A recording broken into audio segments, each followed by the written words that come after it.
This is Aaron Newcomb, and on this episode of Floss Weekly, Dan Lynch joins me to talk to Julien Genestoux about Superfeedr. You may have heard of it. It's the leading real-time feed provider on the web today. How do they deliver over 10 billion feed entries with open source? And what is this strange thing growing on my chin? You'll find out all that and more coming up right now on Floss Weekly. Netcasts you love. From people you trust. This is Twit.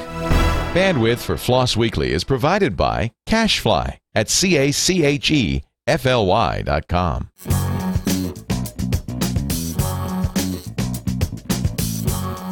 This is Floss Weekly with Aaron Newcomb and Dan Lynch, episode 186, recorded on October 12th, 2011. Superfeedr.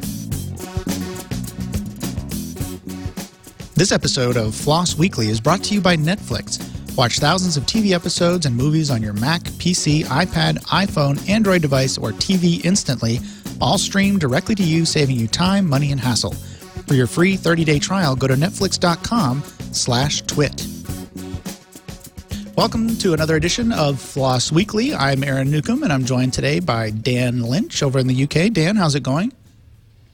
Great, thanks. Yeah, I'm in not so sunny Liverpool in the north of the UK, although you can't tell because I've blocked up the window because it looks so ugly and grey out there that I decided to block it up. But it's always good to be back. Yeah, I was wondering what that was. I thought maybe some sort of early holiday decoration or something like that. It's actually soundproofing. Well, you're not going to hear it, obviously, but I've blocked up the window with some foam to soundproof it, only temporarily. So maybe I'll put it online. I'll put it on my blog so I can remove it. But there we go. It's open source soundproofing. Awesome. Great. Well, today we're going to be talking about Superfeedr, which should be really interesting. So we're going to bring on our guest in just a minute. But Superfeedr is kind of a RSS feed middleman, so to speak. So it's not necessarily an aggregator, but it seems to be some sort of a way to parse feeds and send those out. So it seems like I know on their webpage they have interesting links into if you're a subscriber, here's what we do for you. If you're a publisher, here's what we do for you. So, and it's gotten a lot of attention too. I don't use it, but I've heard a lot about it. So it should be kind of an interesting topic, I think. Yeah, I mean, there's a lot of people using it as well. I mean, a quick look at their client list is quite impressive. So, I can't wait to talk to them about it and find out more. Right.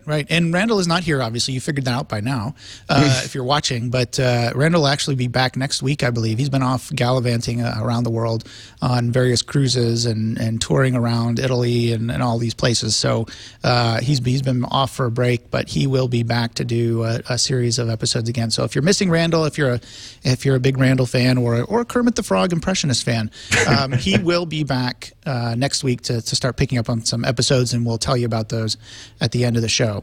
Also, I do want to say real quickly before we get too far in here that it was nice to see a few folks at Oracle World and also at Android Open. For those of you that came up and said hi, really appreciate that.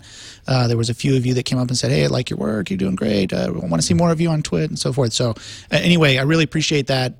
Thanks for coming up. And always, if I'm at an event, please don't be shy. Feel free to come up and say hi and all of that. Android Open was a very interesting conference, by the way, I should say. If you're into Android and you want to learn more about it, I would say definitely, this was their first year this year, but definitely keep track of that conference and next year plan to attend because it was very, very interesting. It's an O'Reilly conference, so pretty standard format, but very, very interesting content there. All right, so before we bring on our guests, we do have an ad this week, and we're going to be talking about Netflix. Netflix streams thousands of TV episodes and movies directly to you instantly, which saves you time, money, and hassle. Most of all, the hassle, which is great. There's several ways to kind of consume Netflix. So you can watch Netflix on your TV or your PC or Mac.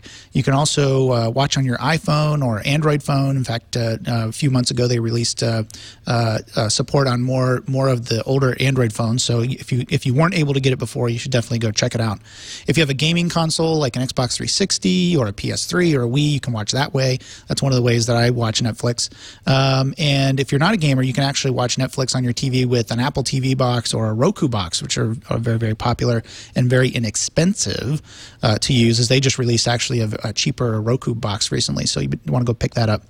And with Netflix, you can watch movies and TVs instantly using any of those devices or methods, and you can begin watching a movie or show on one device and then finish on another device, which is very handy since we're all very busy and running around and traveling and so forth. Whichever way you want to choose to access Netflix, you can watch as many TV shows and movies as you want anytime, and you can cancel anytime. So it's month to month. If you don't want to continue, you can just cancel at the end of the month. If you want to try Netflix today for 30 days free, go to netflix.com/twit and be sure to use that URL, netflix.com/twit. That way you'll know that you heard about it on Twit, and we'll get some credit for that and hopefully be able to bring you more great content. So we thank Netflix for their support of Twit, and we hope that you enjoy watching instantly with Netflix. All right, so with that, let's bring on our guests. Julien, are you there? Yes, I am. Awesome. Julien Genestoux, am I saying that correct? Yes, that's good. All right, great. Where are you? Where are we talking to you from today? I am currently in France, even though Superfeedr is based out of San Francisco, but I travel a lot because I am French originally, and my whole family, friends, and close family are here in France, in Lyon, exactly. Okay, great. Well, you look good. You must have a good internet connection there because you're coming in loud and clear. Yeah, I actually do have fiber, I think, in my building, so it's great. Oh, jealous. I wish. All right. Well, we're talking about Superfeedr today, and describe your role. Are you the founder, creator, lead developer? I am both the founder and the creator of Superfeedr. I am also the CTO. I mean, I get pretty much all the roles there, and work mostly with contractors. So yeah, I'm the Superfeedr guy. Great. So how long has Superfeedr been around? It wasn't always Superfeedr, was it? It had previous names, correct? Not really. I mean, Superfeedr is actually not the name of the company. It's the name of our main product right now. And the company is called Not Infectious, but it's not really interesting, I think. That's what was fooling me. Okay. Uh-huh. And we've been around a bit more than 2 years now, working on making the web real time. Okay, good. Well, we kind of did a brief description in the intro. We probably messed it up completely, but we kind of tried to describe it. But it's basically a service that allows people to parse RSS or Atom feeds into what they want to view, right? Exactly. I mean, the idea came from a pretty simple fact that pretty much every service out there that consumes RSS feeds, and there's actually a lot of services that consume RSS feed, pull the same feeds over and over again. And we thought it was actually a waste of resources for all these subscribers, but also for the service being pulled. And we just assumed that, hey, if there could be one guy in the middle who actually does that polling and finds better way to get the content, and then pushes the content to all the subscribers, all the people who are interested in this, we would save a lot of resources, and at the same time, do a better job for the publisher, because the publisher would have a single person to talk to, and then a better job for the subscribers because they would get timely results on the data. Right. So let me break this down a little bit. So, for example, I use Reader. Let's just, it's not Google Reader. It's NetVibes. But let's say Google Reader, NetVibes, whatever, these a front page that has, where you're pulling in RSS feeds. That's one example of where you might pull in an RSS feed. So I've got it set up to point to the RSS feeds that I'm interested in. So like Engadget, Reddit, a bunch of other Elixir News, a bunch of other services, and they all have to go out periodically and refresh those RSS feeds to make sure they're current. Exactly. And what I could do is I could just point that to Superfeedr and let you guys handle that, right? No? Not really. So we're actually an infrastructure service. So we're not a service that you as an end user could use directly. We're a service that people like NetVibes, like Google Reader, like maybe iTunes as well, like thousands of other services can use to get the content so that they don't have to poll and they can just offload the polling to us. So it's perfectly transparent to the end user. We actually work on sometime for the subscribers, the way I described it, and sometime for the publisher. So if you're, say, Tumblr, you're a massive blog network, the biggest out there right now, and you've got like thousands of services polling your feeds all the time. And this is wasting a lot of your resources. So what you want to do is actually call Superfeedr, which is us, and say, hey, I'm going to tell you when my feeds are updated. Please tell all these guys after that. So they save a lot of resources because they do not get pulled as often. And at the same time, the services who wanted the data get it as soon as it's available. Does that make sense? Right. So how does that work in reality then? In my example, let's say when I go out and I subscribe to the Engadget feed, how does that work? So it's pulling from you instead of pulling from them. How does it work in what? Obviously, I'm not typing in anything differently with the RSS feed, right? So how are you coming into the mix there? Sure. So in the feed itself, there might be an element called discovery. So I'm not sure about the Engadget feed. It used to be there. I'm not sure it's still there, but it's one of our customers as well. It used to be. Huffington Post is one of them, and we have TechCrunch, Read Write Web. So what they do is in the feed itself, they have a tag, an XML tag that points to the hub and say, hey, look, there's a hub there, and this hub is Superfeedr, and you can get the data in real time from there. So the end user doesn't even see it, but the application that is able to parse the XML can see this. Once they have identified the hub, they go to the hub, which is us, and say, hey, hub, looks like you have this content in real time. Please send it to me because I need it. Right? Right. Next time, since the publisher actually advertises the hub in its content, they will ping us. They will tell us, hey, Superfeedr, I have updated this content. What we will do then is actually fetch the feed, diff it, see what's actually new versus what's not new in there, and send only the new stuff to the subscribers. So only the new stuff to the Read Write Web, to the Google Reader, to the NetVibes, to all the people consuming this information. Right. So to the end user, to the subscriber, it's transparent. And to the publisher, all they really have to do is set it up so that they're making sure that they give you the information on a regular basis so that the feeds can be updated. But basically, for the end user, it's completely transparent. Exactly. And this is just in theory again, because we can actually poll feeds, as I described earlier in the beginning, on a time basis. So we say, hey, we go fetch every feed every 15 minutes or so, or so. But we can also do stuff like monitor sources online that would tell us when a feed has been updated. So it's very often that feeds are related. I usually take this example where you have a newspaper and they have a feed per each journalist, each author. And then they also have a feed for each category of the newspaper, right? So they have a sports feed and then a finance feed. What we will fetch is we fetch the finance feed, and then we see that there's a new article written by John Smith, who is a reporter there. Since we've seen a new entry in the sports feed from John Smith, we can safely fetch the John Smith feed because we know it's going to be there as well, right? Right. So we've built this thing that we call the feed graph that relates feed together based on past updates, but based also on links that we can find online, assuming that if one of them is updated, another one is going to be updated as well. Right. So you're actually analyzing the data as well. Yes. To comparing, like you say, multiple feeds have the same links to the same article or whatever. You're able to analyze that in real time and actually provide a better service, both for publishers and subscribers that way. Definitely, exactly. Now, so we don't need to be very... Sorry, go ahead. Oh, I was just going to... Go ahead and finish your thought, and then I'll ask another question. So we don't need to hammer publishers all the time to know if there's anything new that they've been publishing. Right. We also use a lot of different techniques. The people who've been watching this field online for a couple of years would probably know about services like Ping-O-Matic. It's a service that basically allows anyone to ping and say, hey, my content is new. And it's pretty much built in any blog out there, any WordPress blog, for example, or any standalone blogging platforms. And so we monitor these services as well to know if something has been updated. Obviously, the problem there is that there's a lot of spam, so we need to clean up the data, but it's also a very good signal for us to know that something has been updated and that we can safely go fetch it. Right. Now, do you offer analytics back to the subscribers as a or to the publishers as a service as well? Yes, we do. So when the publisher designates us as their main hub, as the place where they can, where subscribers can get their data, we tell them about who are these subscribers. We tell them how many people, are subscribed to any given feed. We tell them a lot of different things on the subscription side.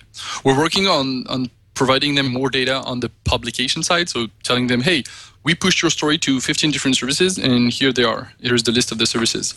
What you have to remember is, since we're only talking to services, we might not know who are the end user subscribers. Right. So let me take the Google Reader example. Google is our biggest subscriber. We push millions of updates per day to Google from many, many different sources. The thing is, Google subscribe on behalf of many of their services and products. So obviously on behalf of Google Reader, but also on behalf of FeedBurner because they cache the feeds, but also on behalf of Google News and even also on behalf of the search index. But they subscribe only once for all of these services. And even if like 50 different people subscribe to a given feed into Google Reader, they will subscribe only once. So we do not have a lot of data to show to the publisher about the Google subscriber. We can just tell them, hey, we send it to Google, but we don't know what's happening there afterwards. Right, because they're basically a middleman as well. Exactly. Yeah. But there could be a lot of, I guess the real value here, and I'm looking at this from a marketing perspective, since I kind of do that in my day job. But there is a real value here in terms of, if you're doing this yourself, like I do with my, maybe I'll start using Superfeedr. I basically do it myself right now. And I publish my feeds because I have feeds for content and feeds for the main page and so forth. I can go back in my web logs and look and see who's accessing those. I can use Google Analytics to see where they're accessing those files from.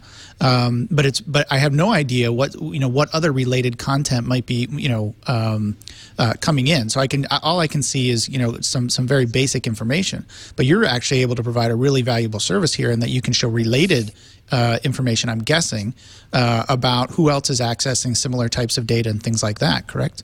So we're actually working on this, improving the feedback to the publishers in terms of what's happening with the data, what did the publisher do, and how often it is used and stuff like this. Most of the time, unfortunately, the best way to track really the usage of a feed is to add content in there that you can later observe. So one of the ways that is mostly used is to just put like images in the feed and then see how many times they've been loaded by a given feed reader, so that you can track how many people actually saw the image in the feed and assume that the number of times that an image has been seen is the number of times that is the amount of people who actually subscribe to your content. Right. What we can do though, and that is very, very interesting at our level, is since we get all these subscribers, so we have about 5 million feeds in the system right now that go through Superfeedr at any given point, we are able to build this massive funnel, and we get at any given time, we know what data is new, and we can do stuff on there like filtering based on, say, keywords. So we have this amazing feature called Track that you can just use and say, hey, give me any mention of a name, obviously a username, a brand name, or any combination of words that are happening in real time at Superfeedr.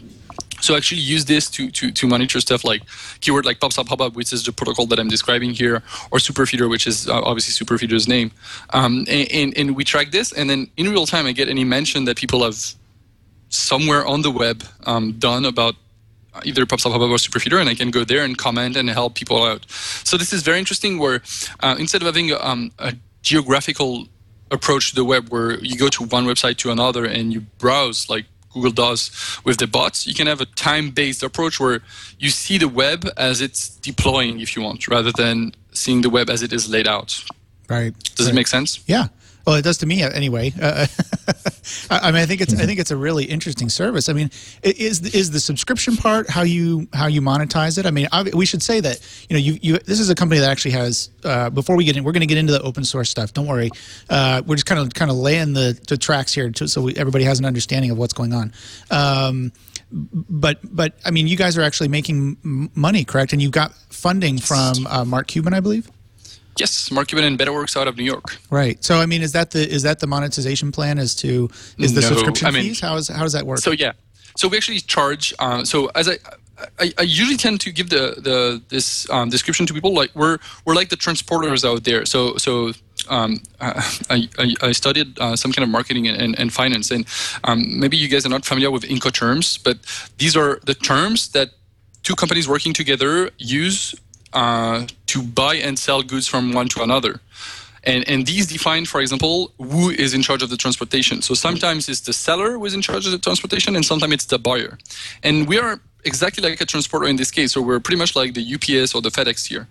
Sometimes we work for the publisher who publishes their data, so we transport their data to the subscribers, and sometimes we work for a given subscriber. And the way we charge is pretty much simple, is volume-based.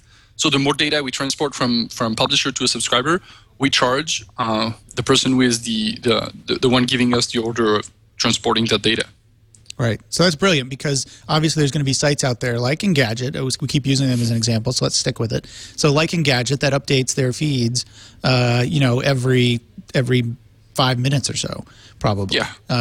They push a lot of information out there. So basically they pay a higher rate, so to speak, because they're pushing more data. Whereas somebody like me, who actually only updates their feeds once every 6 months, apparently, at this point, I just have no time whatsoever. So in practice, even Engadget is a very small platform for us.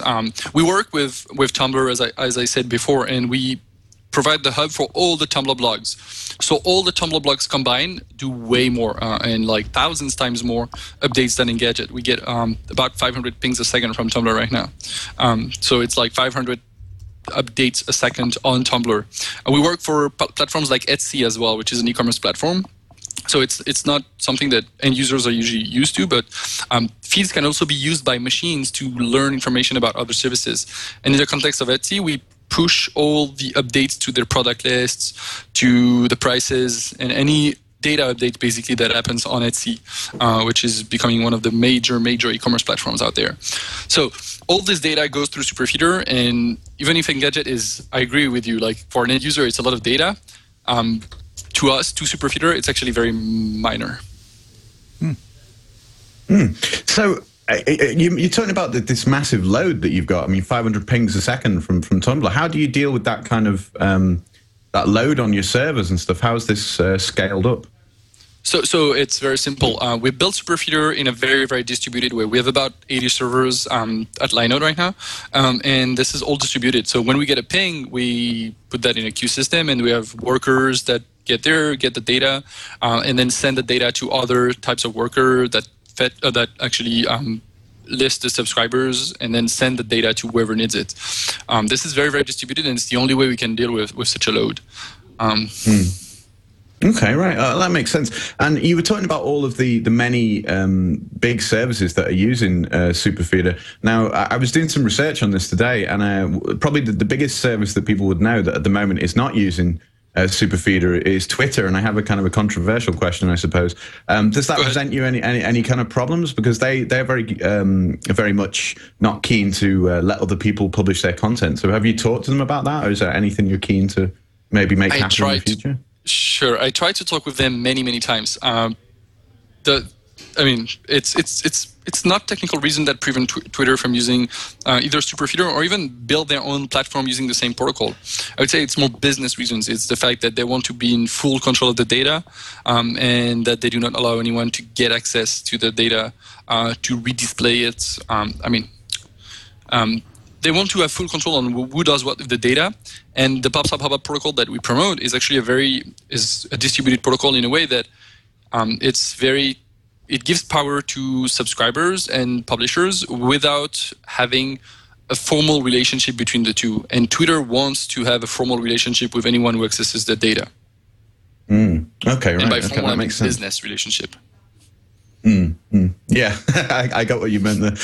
So we need to talk about the whole open source stuff, because this is FLOSS Weekly, and this is a hosted service, right? So I wouldn't be hosting this myself if I was a publisher and I needed to publish this content. You would host the service, and I would come to you to do it. So how does that work with licensing and so on? Is the stuff open source? What license is it under? It's an open protocol first. So it's a protocol that anyone can implement, and we actually advise people to implement it. There's a lot of platforms that do not want to use Superfeedr for a reason or another, and we think it's actually good that they implement the protocol even without Superfeedr. Examples include Flickr, who uses PubSub Hubbub on their own, and they haven't used Superfeedr. Another example is WordPress that you might be familiar with. All the WordPress blog, WordPress.com blog, are PubSub Hubbub enabled without using Superfeedrs. Another example is obviously Blogger. Google hosts one big hub out there. I should say that the PubSub Hubbub protocol was actually created by two Google engineers, and Google implemented the first public hub at the time. So there's the idea is like, hey, anybody can do this. Not everybody will do it. It's pretty much the same assumption with a lot of online services. Anybody can host their website and put their profile online and blah blah blah. But not everybody does it for a reason or another. I mean, New York Times doesn't want to be just on Facebook. They want to have their own website. And it's the same. Not everybody wants to create the software to push their content, even though anybody or everybody should actually push their content. Okay, so have you documented your pub sub hubbub? Let me see if I can say that right. Pub sub hubbub implementation. If other people wanted to get an idea of how you've kind of made it more efficient, do you provide documentation or anything like that? Yeah, we obviously do provide documentation on the website. We try to stick with the protocol itself for a lot of reasons. I mean, working on the web and because we deal with a lot of HTTP is a place where we can see that even open standard protocol are not the key to perfect compatibility between services. We've seen a lot of horrendous things with HTTP or with XML, as a matter of fact, and Atom or RSS. But we try to force ourselves to stick with the spec and say, hey, even if we want to go forward, even if we think that this is not the perfect thing, I mean, this specific point is not working well, we'd rather have something that is imperfect but everybody understands and everybody agrees with, that's something that is perfect but that we only want to use. Yeah, okay, yeah, that makes total sense.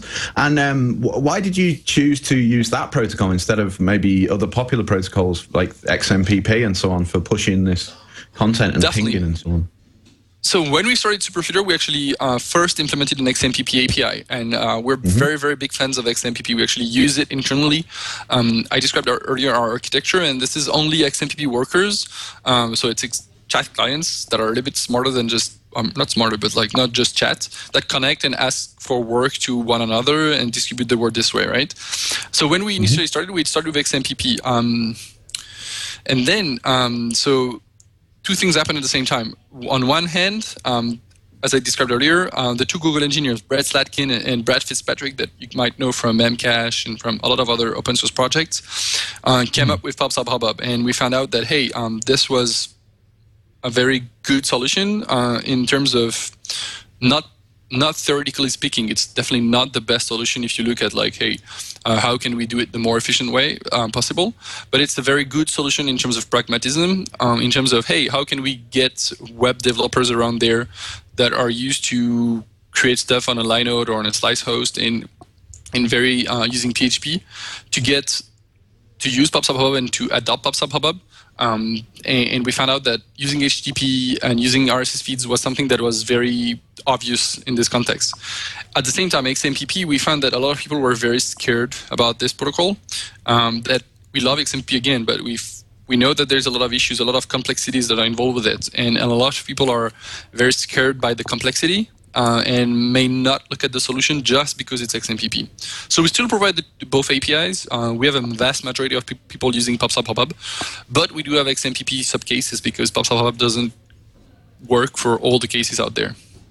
So, speaking of technical complexity, I mean, without giving away your secret sauce, what's your infrastructure like to be able to support all this? I mean, you benefit a little bit from the data type that we're talking about, obviously, because I'm guessing we're mostly talking about text with links and things, and not video files or images or documents, which are bigger file types. But talk about your infrastructure a little bit, because I'm kind of curious how you're able to support this. Obviously, we were looking at the page earlier. We had it up, and it says you got the little ticker there that says how many entries you're dealing with, and it's up into the 10 billions. And I don't know I don't know how that's tracked. I don't know if it's all time or a week or a month, or I don't know how many entries. Oh, it's all time. It's all time. Okay, so far you've dealt with or handled over 10 billion entries. I mean, that's a lot of data. It might actually it's now actually be a bit more now, but so this counter is JavaScript on the page because it's very hard for us to track the exact number since it's all distributed. We do not have a single place where we can say, hey, this is a new one, this is a new one, this is a new one. But anyway, that's not part of the discussion. It's roughly the speed at which we push content right now. A bit less than what we do now, but it used to be more. So let's say it's a good number. In terms of our architecture, we are very, very open and very transparent on how we do it. Our approach is to be the platform that anybody can use. I mean, I don't drive, but I wouldn't use a bike if I didn't know how it worked, because I would be very, very scared of what could happen, right? And it's pretty much the same with everything on my computers or anything else. I don't want to use solutions that I have no idea how they work. So we're very transparent on how Superfeedr works because we hope that people can trust us and say, fine, if I know how this works, if I can even participate and help fix things, then I'm going to be in confidence and then eventually use the service. So there's no secret sauce, nothing here that is a secret. We use a lot of different things. As I said earlier, we're using XMPP as the main bus, if you want, between all our components in the application. So we have different types of component. We have what we call parsers. Parsers are in charge of fetching a feed and then parsing it and then diffing it. And then we have what we call firehosers, the second family, which are in charge of pushing the content forward to all the subscribers. Obviously, they send the data between the two using XMPP. And then we have what we call rings that are actually Redis servers that are a little bit tweaked, on which we rotate the feeds. So the way it works is, since we need to fetch every feed at any given point, we need to have a data structure that we can parse or browse very, very quickly, so that we can grab a feed, fetch it, diff it, and push forward very quickly, right? So these rings are actually real rings because we take an element in the front and we put it in the back very quickly, and then they have different sizes. Obviously, they all rotate at the same speed on the circle, but if they have less elements, obviously the elements in each of the feeds, in each of the rings are going to be parsed more often. That makes sense? Yep. So coming back to the bike analogy, if we have a lot of feeds on a ring, each of the feeds is going to be fetched less often, and if we have very few feeds, then each of the feeds is going to be fetched very often. So we sort all the feeds on these rings. We have about 10. We have actually exactly 10 now. Some of them, one of them being very small, and so but each feed can be fetched every 10 seconds, and then the big one is huge, and it's for feeds that are fetched very, very less often, like twice a day at most. And then we have also what we call a feed cache, which is where we store all the feed graph that I described earlier. So all the graph on which we can propagate updates. So we know that this feed has been updated. This one, which is linked to the first one, can be updated. So we fetch it. Is that clear enough? Clear as mud. All right. No, it actually is. No, it actually is. I was joking, but the point I was getting at, and I think what you just described is true, is that this gets very complex very quickly, because when you're dealing with more than one feed and you're dealing with all these options. Different options for different sources, as well as analyzing that data as well. You've got to be very careful about your resource utilization, I'm assuming. Yeah, definitely. We use Chef, that you guys are mostly familiar with, I guess, which is a deployment solution to be able to deploy and scale very quickly in terms of adding more servers to fetch more feeds or removing servers if we don't need them anymore. We use a lot of techniques to be very elastic. So this is a very Amazon-y word, but we need to be very elastic in terms of grow and decrease very easily and very often. So we use a lot of these. At the same time, I tend to tell people, hey, if you want to fetch 10 feeds, it's probably easier to build a cron job and then go after each of your feeds. When you start having thousands, tens of thousands, millions of them, it becomes really complex to go fetch each of them in a timely manner and be resilient to failures. Right. And there's a bunch. So you probably remember when Tumblr had a lot of growth issues in the past year. And it was a nightmare for us because we were pretty much the people polling them the most often. And we would get timeout. So rather than have a feed in a couple milliseconds, it would take like 5 seconds to time out, which makes the whole thing slower for us because we're fetching a feed and then it's 5 seconds rather than a couple of milliseconds. So all the feeds after this one are late. And since a lot of them are still Tumblr, they're late again, they're late again, they're late again. So we have a lot of things that we need to deal with that make the system very powerful at big scale, but also very, very complex. Yeah, and this is the thing, too, that, kind of some of the things I've been thinking about as you're describing this. For large organizations that depend on these feeds, obviously their main concern is, I'm assigning my part of my livelihood, so to speak, over to a third-party corporation or third-party. In this case, Superfeedr. So you're worried about that, and likewise, from your perspective, obviously, if Superfeedr goes down, in some big way, obviously all of these sites are going to be without a service for a certain amount of time. Definitely. So again, we try to do a good job, and being distributed is a good, easy way to be resilient to failures. So since it's feeds, at worst we're late in terms of we tell you something is new even though it's been new for like an hour, 2 hours, 5 hours, maybe. That's the worst thing that can happen, because you don't need. I mean, since we actually push the data, people don't need to hot link the data through us. So if we push you the data and then we're down, nobody cares, right? So the worst thing that can happen is like you get the data late, which sometimes is really bad. We actually had use cases where people would not get the data in a timely manner, and they were very upset, and that makes sense. So we try to be, again, very transparent on how things work, how to help things. One thing that I want to highlight as well, having one middleman is also a good way to have everybody behave correctly in the room. So let me explain you a bit about this. If we can tell a publisher, hey, we're pushing your data to that many subscribers, please tweet us right, do not block us, or tell us when you want to do changes, or if we have an actual relationship, we can do a good job for all of these subscribers, right? If each of these subscribers had to talk with the publisher independently and say, hey, I need this, or please do this, and please do that, it probably wouldn't happen. So it's a very good way of leveling the playfield, where anybody get the same data at the same time. Modulo a couple of nanoseconds, obviously, because we cannot send an infinite number of HTTP requests at any given time. Everybody gets the same data, and anybody gets the same normalization as well. So it makes everybody happier, and it makes it very easy to work with everybody else in the room. Right. And speaking of that also, I mean, the APIs that you publish or that you use are pretty much standard APIs, right? I mean, I think you've got one for Pub Sub Hub and then one for XMPP. XMPP, exactly. And we use ZEP60, which is the Pub Sub. And it's not an easy feat. I mean, I tell you, the ZEP60 spec is probably the worst spec out there online, and we try to stick with it as well. So we've added a couple things that are Superfeedr custom, but most of it is actually can be used by any library that supports ZEP60. That's very cool, and it kind of leads back into the stuff that we were talking about before. And I have to ask the obligatory question, which I kind of alluded to before: why isn't Superfeedr itself open sourced at the moment? Do you plan to do that, or would that mess with your business model and so on? We don't think it would mess with anything.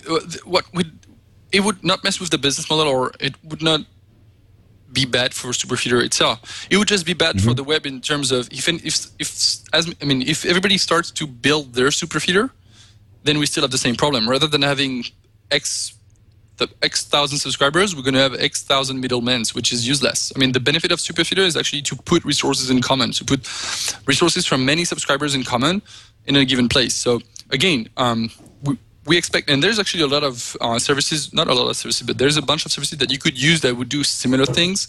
Google is one of them with their Feed API. But the benefit of Superfeedr makes sense if it's actually something in the middle between many, many people. Okay, so I mean, it sounds obvious, but the word hub really applies here in this sense, because you want it to be a hub for all of that content. Okay, exactly. That's very cool. Yeah, I was looking through some of the other stuff that you've been involved with. I know you've been quite involved with XMPP as well. We kind of talked about that already, but you wrote a framework in Ruby. Can you tell us a little bit about that? Sure. So when we started building Superfeedr, we needed to, as I said, to build XMPP stuff at the time, and it was still mostly relying on Ruby. We were looking at Ruby frameworks for XMPP, and the only one that was available was the infamous XMPP4R, which uses threads.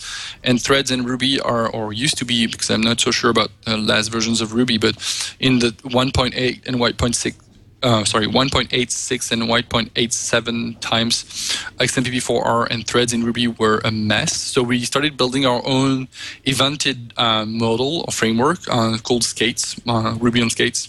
And it's still working. I mean, it's still the core of our workers in Ruby. It supports obviously clients, but also components, which are a hybrid between an XMPP server and an XMPP client.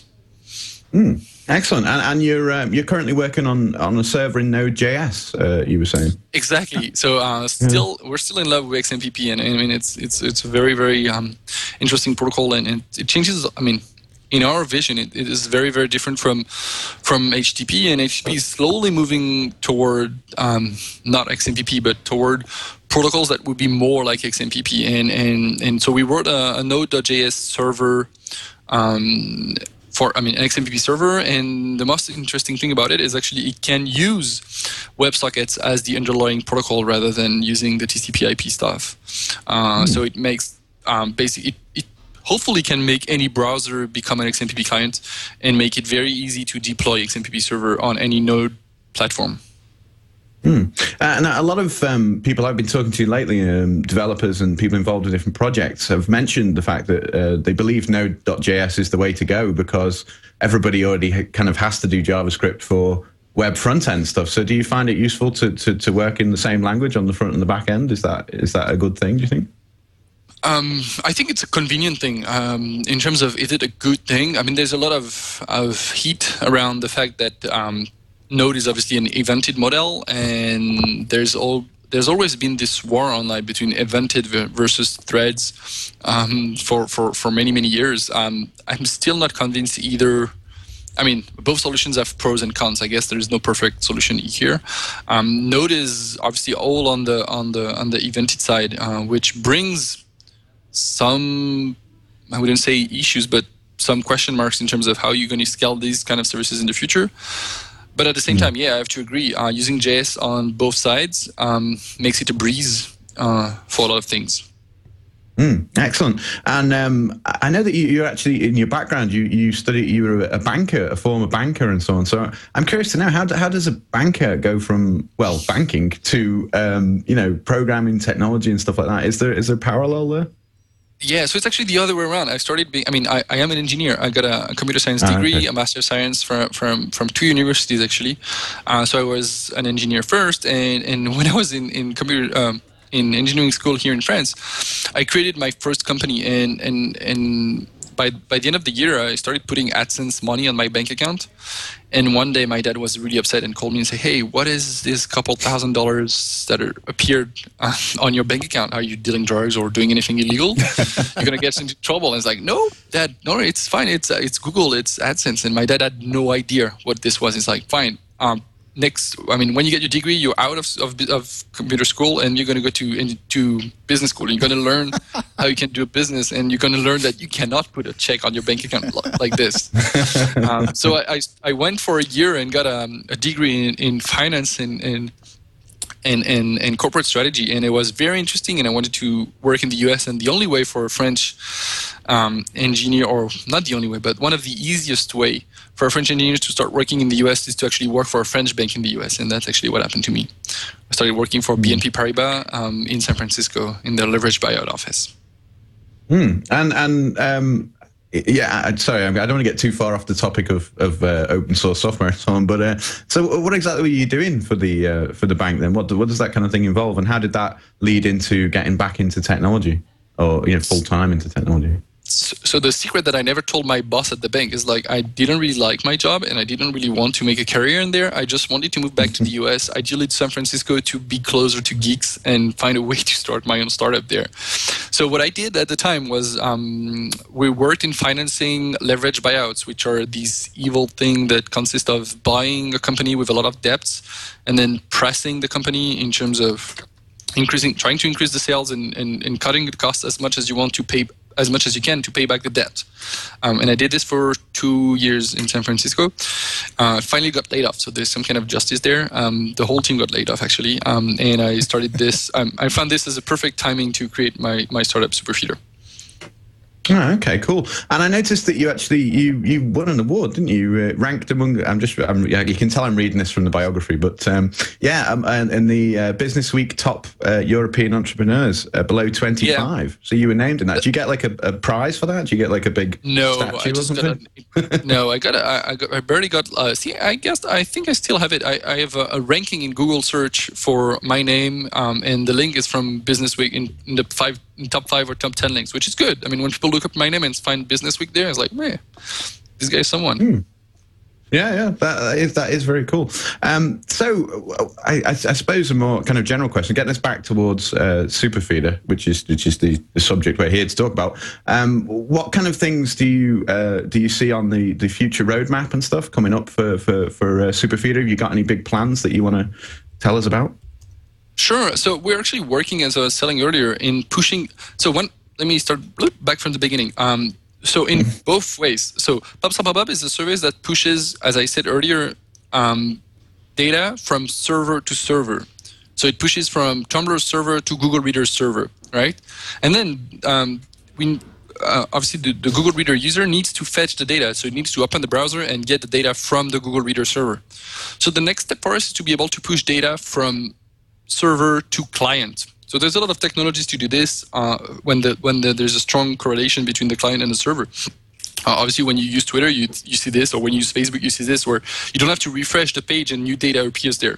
WebSocket is the way to do it. So we have a strong belief that very soon data is going to be pushed from servers straight to browsers without the user doing any action, and it's going to be ubiquitous. So any server or any website that you've used is going to be able to push your data. Hopefully, it's not going to be more emails. It's going to be more messages that appear in your browser, and you're going to be able to interact with that. So that's one of the things that we're working on, is trying to be able to push content straight to browsers. That's really interesting. It's obviously the next. It seems like a logical next step here is to be able to do that. I think that'll be really interesting to see what products come out of that. Also, I saw there was something recently called Message Boy. Is that a new feature? That's actually the product.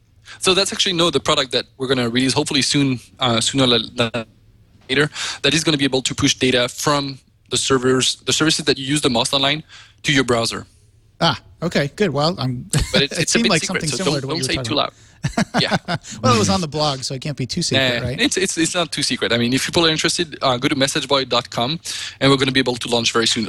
We use a lot of HTML5 technologies that are not quite baked, including WebSockets that are changing pretty much on every release of modern browsers, but also stuff like IndexedDB and a bunch of other very cool technologies that are very, very early stage. So that's why we're still very rough around the edges, but we have good hopes for the future. Right. Well, and I want to say too that it's kind of interesting. A lot of times web services, we don't talk about open source. So for example, a lot of times we talk about pure open source projects, right? Like Apache.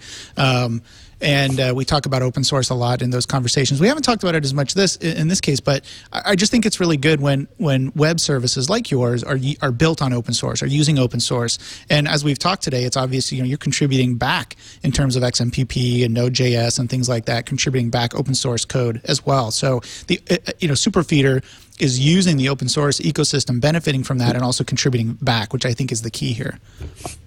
Yeah, it's the goal, and a lot of what I really love about open source is the fact that anybody can contribute and anybody is part of it, in terms of, even if I don't know the people doing Nginx or don't know the people doing Apache or anything, I can just fetch the code and play with it and do my thing, and maybe even commit a few changes and push them back.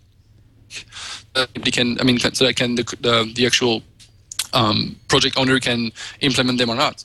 On the web, where we have this software as a service approach, it's not that easy to actually contribute stuff back. But the interesting way of doing it is to be a good citizen and make sure that you work with others as well, so that your data, the protocol that you use, is something compatible that somebody else can reuse and can work from there without your prior consent. Right. And since we have a lot of developers that watch the show, listen to the show, et cetera, usually for open source projects, when we interview those project leaders and so forth, we ask, how can people get involved? How can they contribute to your project? Well, in this case, it's actually a web service. But are there things that you would ask for? I mean, this is your chance. Are you looking for any improvements in XMPP or any of the services or code that you use, open source code? Are you looking for anybody to contribute anything to those? Are there certain things that are real hotspots for you? So we're trying to evolve the PubSub pop-up spec to move a little bit forward. One of the key aspects of it is to start supporting arbitrary formats. So we've talked a lot about feeds, but a lot of APIs are actually not based on feeds, but using JSON and stuff like this. And we're trying to promote this. So if you guys have application that need to push their content because you're being hammered too much by someone subscribing, just go out to the PubSub Hub group online, PubSub Hub in Google, and you will find it. And just submit your use cases and talk about how you do stuff and how PubSub Hub could improve your life if it supported arbitrary formats or if it did things that it doesn't do actually right now. Stuff like, obviously, authentication, et cetera, et cetera. Right. I mean, this is an open protocol again, so you cannot contribute code, but you can contribute protocol. You can contribute design, almost like the way things should be. Right. How should it look in the future? Yeah. Yeah, exactly.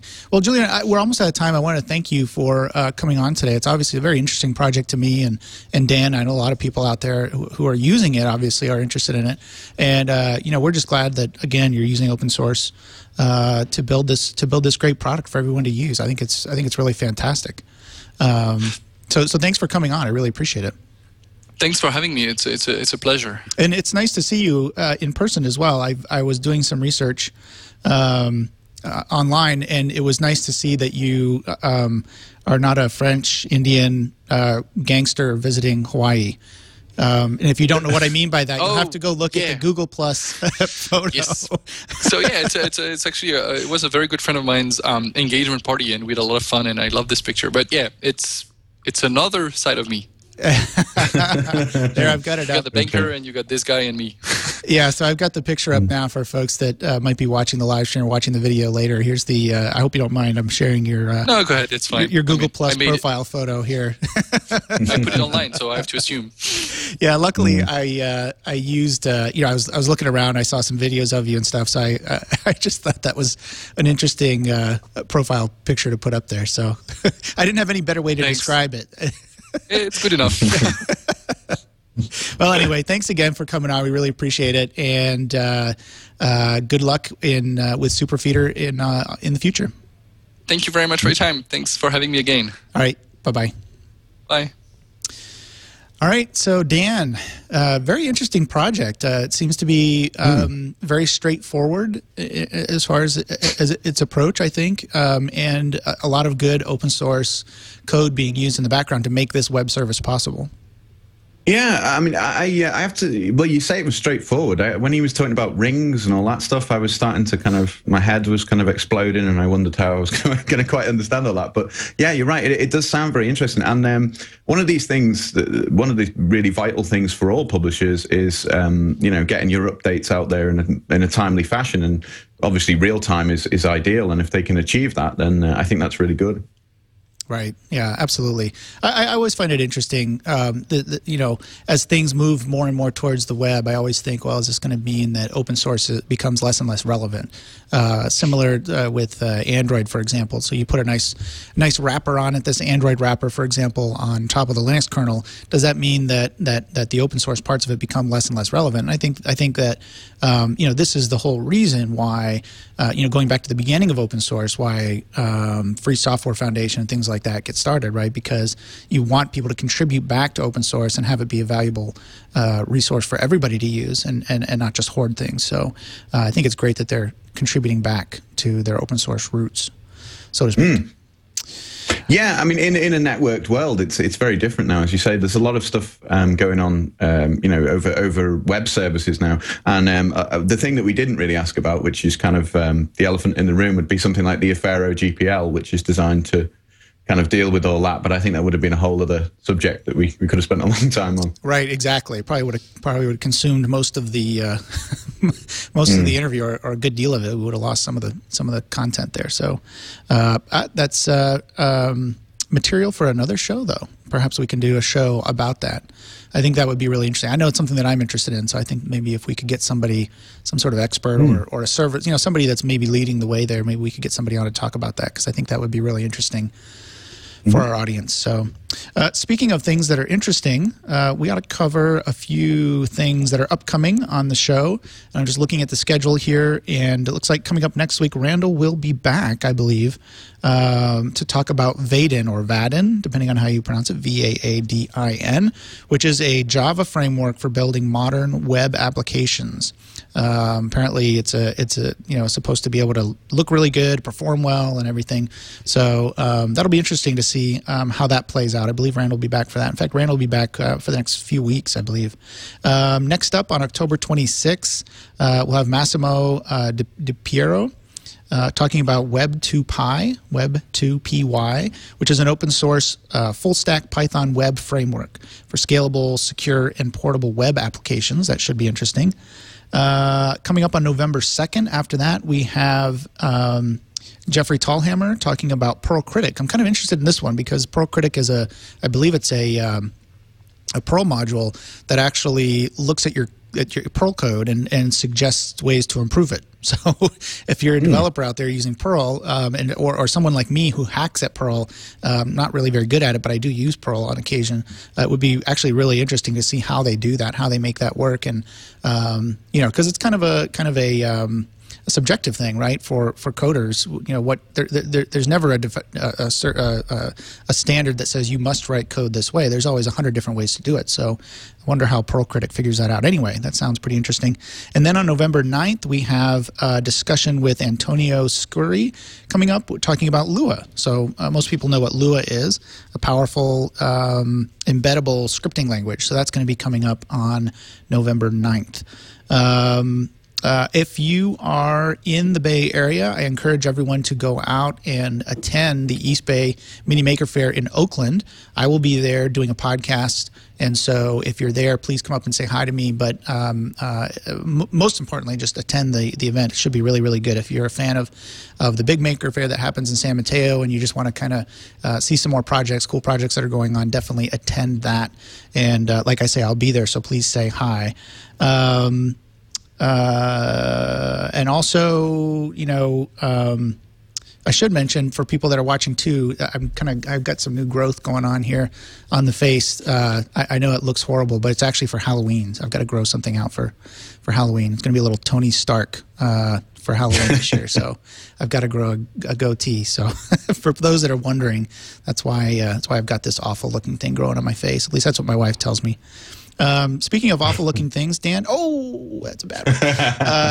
I was waiting for that. Sorry about that. Okay. Yeah, I was waiting for that. This is not for Halloween. I just happen to have a beard. I was just about to tell you how nice your beard looked as well, but I won't. No, I'm joking. Not anymore. So if you mentioned community events and so on, Maker Faire, great events. We have a lot of those in the UK, and there's an event this weekend called Barcamp Blackpool, which is part of the Barcamp movement, if you like. And it's going to be in Blackpool in the northwest of England. It's this Saturday. So if you want to come along, it's at the Blackpool Pleasure Beach, which is like a big theme park. So that's going to be fun. And it should be a lot of fun. So I'll be at that if you want to come along and say hello. And obviously, don't forget, you can always check Linux Outlaws and Rat Hole Radio and all these other things by going to danlynch.org and finding all the links there. Right, and people can follow me at Google Plus is the best place. Just look me up by my name, which is required by Google, and or you can, of course, Facebook and Twitter. I'm just Aaron Newcomb there. How about you, Dan? Where can people, best place to follow you? danlynch.org? Yeah. You can find me on Twitter, Identica, Google Plus. If you search for Dan Lynch on Google Plus, unsurprisingly, there's a lot of people called Dan Lynch on Google Plus, but you will see a picture of a guy with a strange-looking beard and a red hat fedora on. That's me. And you can also find me on Twitter and other places as Method Dan. It's the two words Method and Dan stuck together. All right, awesome. Well, thanks so much for joining today, Dan. It's good to talk to you. We haven't talked for a while, so it's good to have you on again. You always ask great questions, so I'm glad to have you on whenever possible. So, okay, well, that'll wrap it up for this edition of Floss Weekly. Be sure to tune in this week, every week. Follow on Twitter at Floss Weekly or the Posterous blog, however you want to do that. Be sure to come back and join us because we'll be talking every week about interesting open source software and open source related projects. That'll wrap it up for this week. And thanks for listening and watching.